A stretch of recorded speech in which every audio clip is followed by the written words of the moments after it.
এই যে আসছে আইসা দেখতেছি যে রেল লাইনে এখানে পড়ে আছে। প্রথম তো ভয় আসে নাই।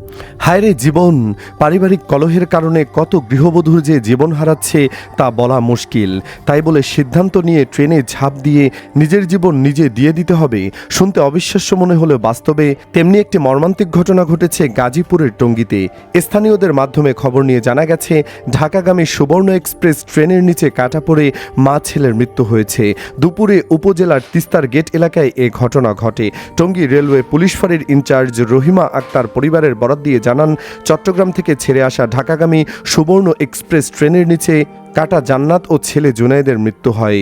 তিনি জানান, নিহতর স্বামীর সঙ্গে রাতে ঝগড়া হয়েছিল।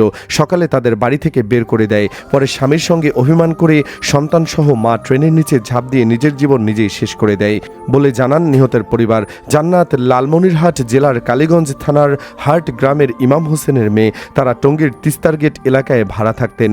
মরদেহের সুরথাল প্রতিবেদন তৈরি করা হয়েছে। জান্নাতের নানা দেলোয়ার হোসেন দাবি করেন, জান্নাতের স্বামীর সঙ্গে রাতে ঝগড়া হয়। এক পর্যায়ে জান্নাতকে তার স্বামী মারধর করেন। খবর পেয়ে আমরা জান্নাতকে আনতে যাই, কিন্তু আমাদের কাছে দেয় নাই। সকালে জান্নাতকে সন্তানসহ ঘর থেকে বের করে দিয়ে স্বামী কাজে চলে যান। পরে জান্নাত সন্তানসহ ট্রেনের নিচে ঝাঁপ দিয়ে নিজের জীবন নিজেই শেষ করে দেয়। এদিকে চট্টগ্রামের মিরসরাইয়ে ট্রেনে কাটা পড়ে 3 তরুণ জীবন হারিয়েছে।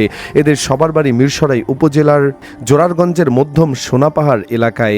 রাত 9টার দিকে উপজেলার সোনাপাহাড় এলাকায় বিএসআরএম কারখানা সংলগ্ন স্থানে দুর্ঘটনা ঘটে। 3 তরুণ হলেন মোহাম্মদ আরাফাত, মোহাম্মদ আনিস ও মোহাম্মদ রিয়াজ। রেলওয়ে পুলিশ জানায়, তারা রেললাইনের উপর বসে আড্ডা দিচ্ছিলেন। ট্রেন আসার বিষয়টি খেয়াল করেননি। তবে কেন ট্রেনে কাটা পড়ে মৃত্যু হয়েছে তা রেলে কর্মকর্তারা নিশ্চিত করতে পারেননি। দুর্ঘটনার পর 3 জনকে স্থানীয় লোকজন উদ্ধার করে মিরসরাই উপজেলা স্বাস্থ্য কমপ্লেক্সে নিয়ে গেলে কর্তব্যরত চিকিৎসক তাদের মৃত ঘোষণা করেন। এ বিষয়ে জানতে চাইলে উপজেলা স্বাস্থ্য কমপ্লেক্সে কর্তব্যরত চিকিৎসক মোহাম্মদ এরশাদুল্লাহ বলেন, তিনি তরুণের হাড় ভাঙা ও নানা আঘাতের চিহ্ন পেয়েছেন। আমরা বিষয়টি পুলিশকে জানালেও পুলিশ আসার আগেই এখান থেকে স্বজনেরা তাড়াহুড়ো করে 3 মরদেহ উদ্ধার করে নিয়ে যায়।